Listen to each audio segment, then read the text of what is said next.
All right.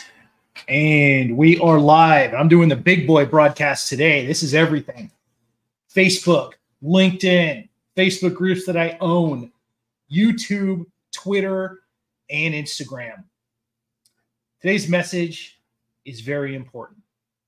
And the reason it's very important is because it's about going viral, telling a good story, and increasing your chances of getting a strong reaction from your content.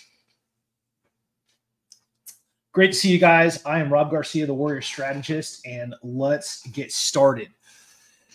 As always, content is brought to you by the Tactical CEQ Business Visibility Guide. If you need help getting more eyes on your business, this is your guide. 50 pages plus, fillable worksheets, strategic social media tips on how to align and reach out and partner with celebrities, media platform builds, audience building. Everything you need is in this book. If you need help with your sales, with your engagement, with getting more eyes on what you do, these are my best strategies. You can get the digital version for $47, or you can get the printed version with fillable worksheets for $97. Message me for the link. I'll be happy to provide it. This book will change your business. Also, we are brought today by Shift Magazine. You can find out more at Shift Life Design and read it for free. Shift is your guide to business strategies, high-end performers, all kinds of amazing things going on. You can read it for free at shiftlifedesign.com, the digital version, and support veterans and business owners. All right. Now that we got the fun stuff out of the way, let's talk about virality. In my own career, I've gone viral 5 times. And last night was the 5th time for a client, and I was really happy about it. He's a good dude. But basically, the story goes like this. A new client signed on, Dr. Kevin Cameron, out of Sacramento. He runs the Anchor Therapy Clinic, helping veterans and service members to overcome trauma and PTSD. He's an Army combat vet, did a lot with canine therapy. He was a dog handler and trainer, got his doctorate in psychiatry, became a fully licensed therapist. Amazing dude.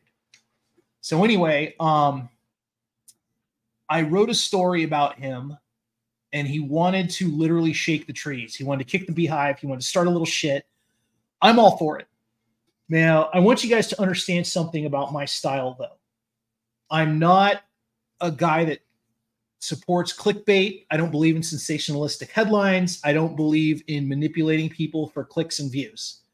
That being said, if a veteran comes to me and, like Thor's hammer, they are worthy, I will start some shit on their behalf. And I believe in Kevin's mission. So we wrote a wild Newsbreak article, and the title was, "The VA is killing our veterans and drugging them into oblivion." Now, I reached out to Kevin and I told him, dude, this has the elements of virality. I have a very strong suspicion this is going to go viral. I just had the gut feeling. And buddy, did I call it. In under 24 hours, we're up to 7,000 views, 300 shares, 50,000 online impressions. The comment section's going crazy. There's 130 comments of veterans just chiming in, talking about their awful experiences with the VA. Doctors chiming in, saying, I can't believe how many veterans come to me with 30 prescriptions that the VA doctors threw at them. It really stirred up a hornet's nest of activity, which is great. But when we reverse engineer what causes virality, is there a formula for it? And the answer is sometimes yes. There are actually variables that will help a story to increase the chances of it taking off. And so, for example, if you're a veteran, I calculate you have about a 30% better chance of getting your story on the news or having it go viral just because it's a veteran-themed story, right? If you can include your military service in the pitch somehow, veteran-owned business, combat veteran, combat support veteran, whatever your role, Navy veteran, whatever. you greatly increase the chance of reporters running the story. Reporters and journalists do love supporting the troops, and I'm very grateful that they do a lot to cover our stuff. So that's the first thing, is being a veteran helps. The next thing is finding a cause people are passionate about. And so in Kevin's case, the cause is veteran suicides, ultimately. So Kevin specializes in trimming down the time it takes to get someone free of trauma or PTSD. He's really good at what he does. With 10,000 plus clients, he has never lost one suicide, which is an amazing accomplishment in itself. So when we look at this, for those of you guys watching this, you're thinking, okay, how can I turn my business or my story or my content viral? So I've done a couple things with this. So first of all, I published it on Newsbreak, and then I put it on every single social media platform: Facebook, Twitter, Pinterest, Instagram, TikTok, LinkedIn, Reddit. The Army Reddit site took it down, but it was starting to get some traction. People were already sharing their experiences. I put it on the Reddit military, and I put it on the Reddit Sacramento. And Reddit is highly underutilized by a lot of people. And if you just reverse engineer the person or the business type or the industry or the niche, you find a Reddit room, and then you write a third person narrative. And it's never about, like in this case, it wasn't about Kevin, actually. The narrative itself was just the movement. And I wrote some headlines like, Reddit posts, and the headlines were like, Dr. Kevin Cameron, combat vet, is not happy with the VA. He's shaking things up, something like that. And I made a custom graphic. So that's the next lesson. Custom graphic with bright, eye-catching colors, okay, like a title graphic. On YouTube, they're called thumbnails. But essentially, you want very few words, you want bright-ass colors, and you want to tell a story that piques curiosity. Now, as a writer, somewhat professional, the magazine owner, like I said, I try not to do clickbaity, like sensationalistic stuff. I don't like to exploit people's feelings. I've read Michael Ryan's book, Secrets of a Media something. I can't remember. It's something, but he just spent his time as a blogger manipulating the media and manipulating bloggers and doing a lot of clickbait stuff to piss people off and writing like emotionally. I don't do any of that stuff. But I don't mind getting close to the edge, and it's why people trust me. I'm not into being TMZ. I'm not into being a scumbag, and I want to represent my clients in a professional way, but I do want to tell emotionally charged stories, and there is a fine line. But I don't want to exploit readers either. So you always have to kind of weigh your ethics with the desired impact and then the audience. And I got a comment saying Reddit's big deal for SEO, easy to get booted from the groups. Yeah, exactly. And sometimes Reddit is it's an acquired taste, takes time to get to know it. I started doing it last summer, but I jumped in completely. And you have to really read the groups. You have to really understand the rules. You have to understand context. And there are a few ways to approach a Reddit post if you want to stay up and you want people to see it. And you have to know which groups will boot you for links, things like that. But it's been nuts. Sometimes Reddit, I've had posts get 50,000 views in like a day.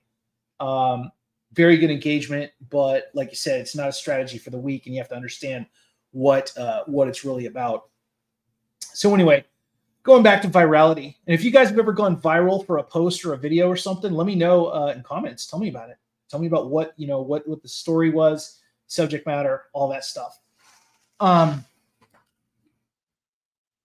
So I'm going to share a couple of the articles that have gone viral, and just to give you an idea of what really takes off. And it's usually, for me personally, the platform matters. So the stuff that's gone viral has been on Newsbreak mostly.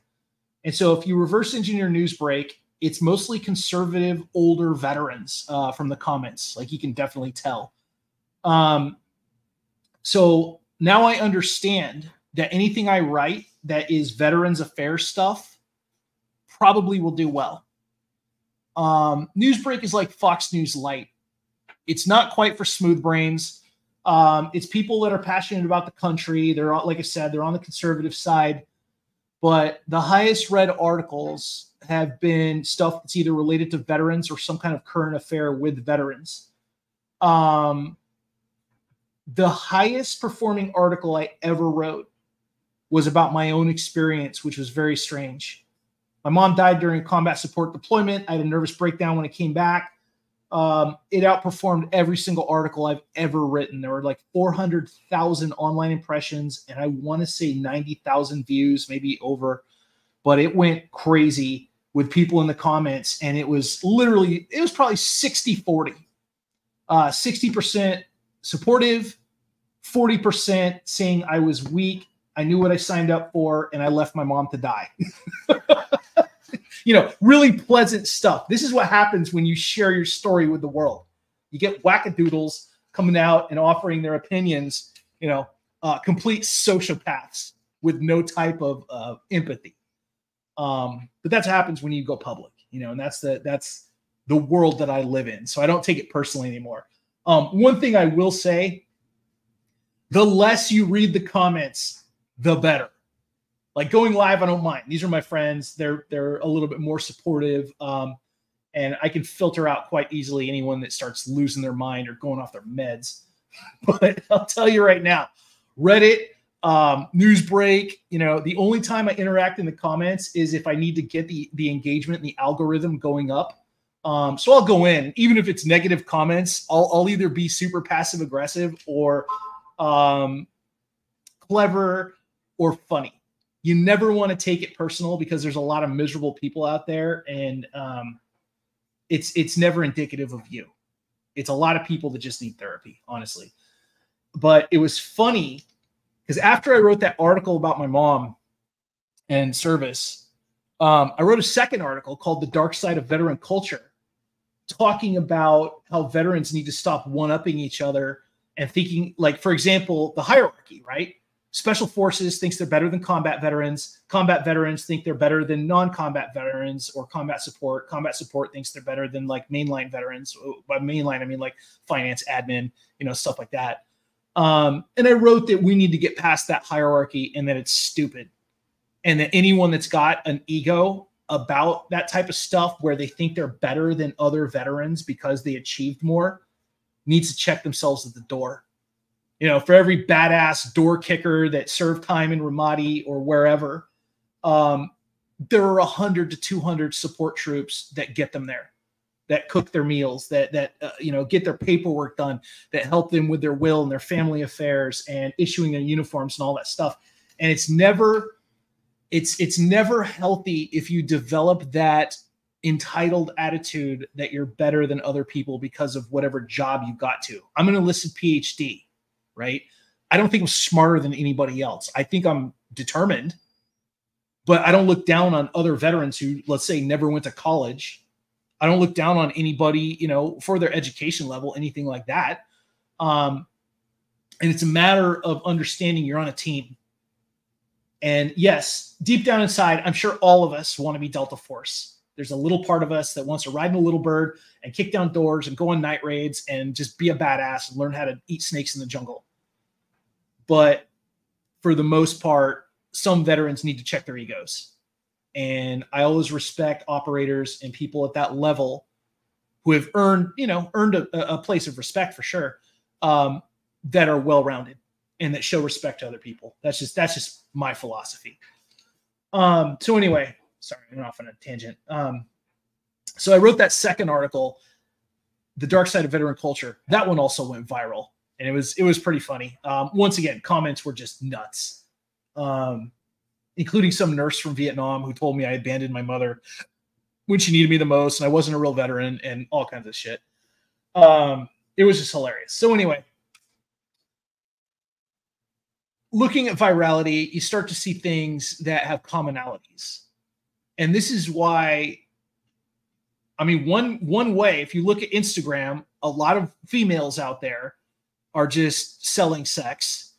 or they're just taking sexy pictures and that becomes their identity, because that's very easy way. It's a very easy way to get clicks. You know, extreme content, fight videos, things like this are an easy way to get a lot of attention in a short matter. But the problem is it's the wrong audience. You need to think about that as well.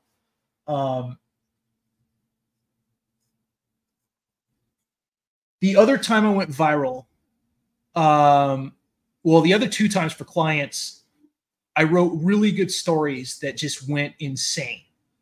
I wrote about Ted Fox, and he does classic cars. So that's a cool topic that photographs well. His article went nuts. I wrote about Dr. Tony Brooks, who was on the rescue team he's a ranger, and he was on the rescue team to go get Marcus Luttrell from Lone Survivor. That one went viral as well.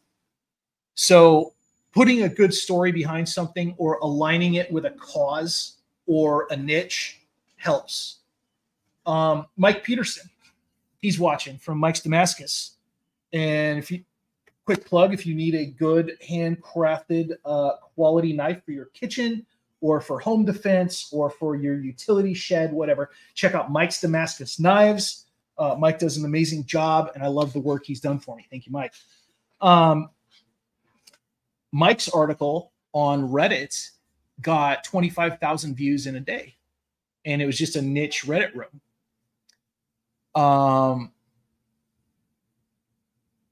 In Reddit's case for virality, the more niche you are, the closer you can match to a specific room. So Brandy Rector, I popped her. She's the CEO of Skyhunter Outfitters. I popped her in a helicopter room, and I popped her in a hunting room. And both of them started a bunch of comments. Brandy got 50,000 views when we announced that she got a major aviation award. But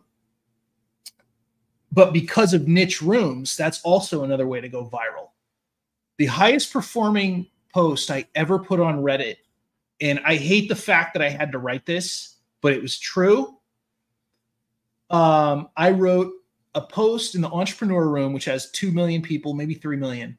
And I wrote something that said, the single sentence that made my client $50,000 in a month.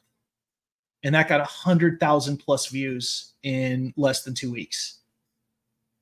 And the single sentence I told my client that made him $50,000 in a month. And that sentence, by the way, if you're curious, was stop pricing at what you can afford. And it was a very true thing. The client was Lauren Harris. He told me that he made about $50,000 because he started adopting that rule. I don't like to write clickbait stuff like that. I don't like to write sensationalistic headlines. But in that case, I delivered, so it technically wasn't clickbait, and it was 100% true. But I don't like to lure people, manipulating them emotionally or dangling carrots in front of them, usually. But it is a sign. I mean, sometimes there is power to your writing. As long as you deliver, it is ethical. But I'm just saying, as a journalist, be careful. You don't want to be that person. You don't want to lead people on, for sure, especially if you can't deliver. And now the last example, and then I'll give a summary, and I'll dismiss the class. The last example, on my blog one time, I wrote an article about someone, an influencer named Science Babe. She was in a very big feud with somebody named Food Babe. It was just 2 millennial chicks, and they hated each other. It was hilarious. Science Babe, I think I sent it to her or something, and she shared it. And holy shit, I went viral overnight. And I'll tell you something. The comments were batshit, which is hilarious. The article itself was something like why Science Babe is every young girl's role model, or should be every young girl's role model. And it was very positive. It was very empowering to women. But I was talking about women in STEM, science, technology, engineering. Oh my God, machinery? What the hell's the M in STEM? Math. Wow, I used to teach it, for Christ's sakes. How am I forgetting this? Science, technology, engineering, math. And that's the power of linking to influencers. It was my first taste of real virality. And let me tell you, her audience has some fucking wingnuts. She was cool, and I'm really grateful that she shared it, and it was awesome. But I got a lot of wacky feminists in the comments. And once again, this is a great reminder not to read the comments.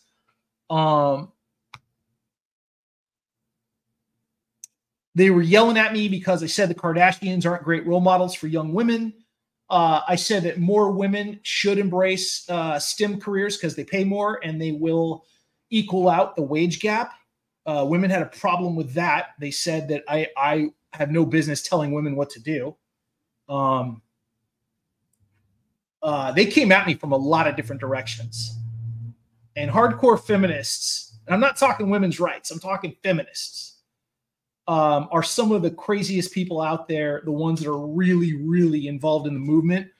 And just some of the takes, the hot takes that they came at me with was just wild, batshit stuff. Like, you know that they're unstable. They have Megan Rapinoe hair, a nose ring, and really enjoy complaining. These are the types. So it was just a funny lesson. So one thing to think of, if you want to go viral, create content that, and I would suggest being positive. Don't go negative because it brings bad energy. And I'll give you two examples. If I wrote something talking about the power of Gary Sinise and his work with veterans and veteran nonprofits, and then tagged him on Twitter, that would be positivity and probably get a lot of views. And it'd be a great tribute to somebody who cares about veterans, right? Celebrity. But if I ended up writing, like going on TikTok and talking about how women on dating sites are all acting like money-grubbing prostitutes and they're only out to date jack guys and they are mostly low quality and obese, that's negative. I wouldn't do that. I'm just giving you an example. You attract the energy you put out. And so if you put out positive content, you'll attract positive people. But if you put out negative content, you will get virality, but it's going to be a bunch of people that hate you and that will complain and that will level a lot of vitriol at you. I've made dating videos, and I'm not going to lie. Sometimes I go off a little bit, and I try not to. I never try to generalize women, but I do talk about what it's like in the dating scene and just some of the goofy stuff I've seen on dates. But I'm also very honest about my own shortcomings and flaws in the dating world. Dating videos and anything with social dynamics gets a lot of attention, especially on TikTok. Women love going in the comments and discussing dating. And women love, being social. I'm sure somebody's going to complain about me saying that. But the point is, when you're trying to create virality, it is very tempting to be negative. It's very tempting sometimes to complain. It's very tempting sometimes to marginalize people or groups of people. And I would just suggest you don't do it. And as my friend Jeff says, walk the higher path. And I've learned a lot about negativity in my life. I have a lot to be angry at. And thank God for my friend Jillian Sandoval and some other people who have helped me to not be as pissed off at the world as I used to be. I had a lot of veteran anger. It had nothing to do with being a veteran, but I was the stereotypical angry veteran, not because of things in my service, a little bit, but mostly because of trauma from childhood, from neglect and poverty. And over the years, now that I'm in my 40s, I've mellowed out a little bit, and I've really talked to a lot of wise women that have helped me to chill out a little bit, and to look at the way that I address people and to look at the way that I view dating and women and love and relationships and all that good stuff, and family issues. Trust me, I still have some.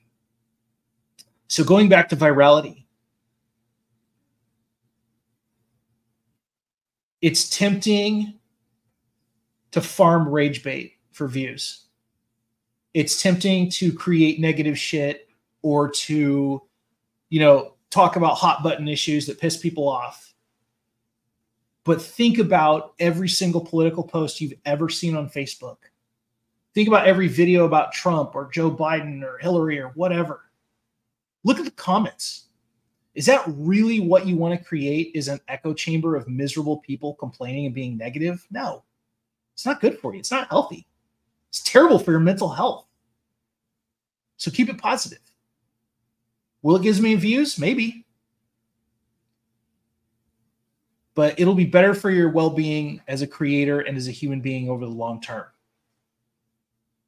Because trust me, we can all choose that path. We can all choose to be negative and complain and, rile people up. But it's not good long term. I look back, and this is a wild example, but it's true. I look back at Rush Limbaugh, and some people think he's a hero.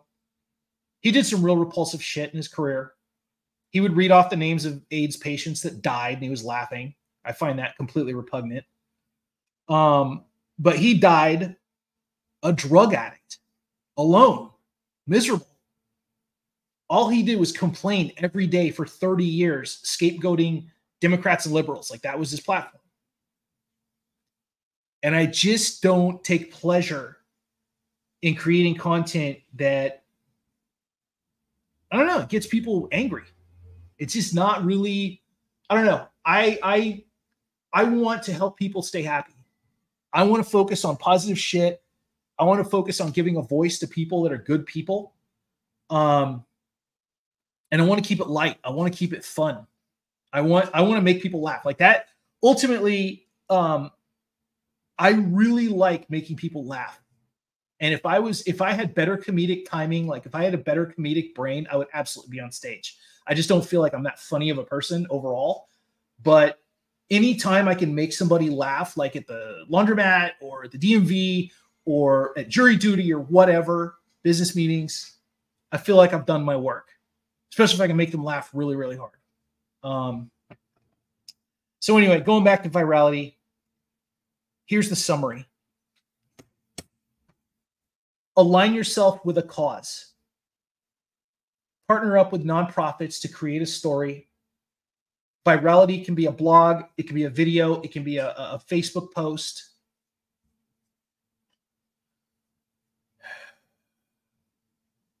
Match the platform with the audience. Like I said, I've gone viral on Newsbreak 4 times, and it's almost always stories. Actually, every time has been a story about veterans and some type of veteran-related affair.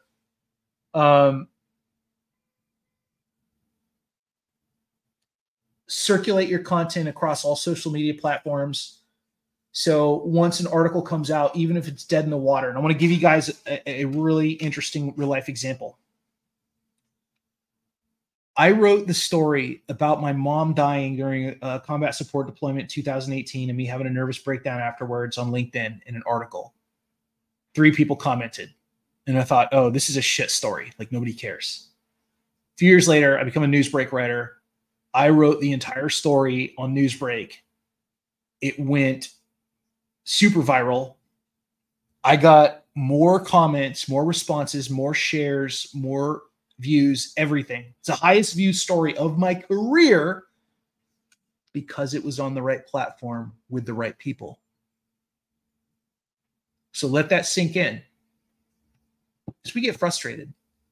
We crave views. We crave clicks. We crave attention. And a lot of times, let's be honest, 90% of our content kind of sits there like a dead whale. Just lays there, a couple of likes, nobody comments. We're like, what the fuck? What are we doing wrong? I have to show some ass on Instagram? Like, what's going on? So remember, make a custom graphic. That helps. Use hashtags. That helps.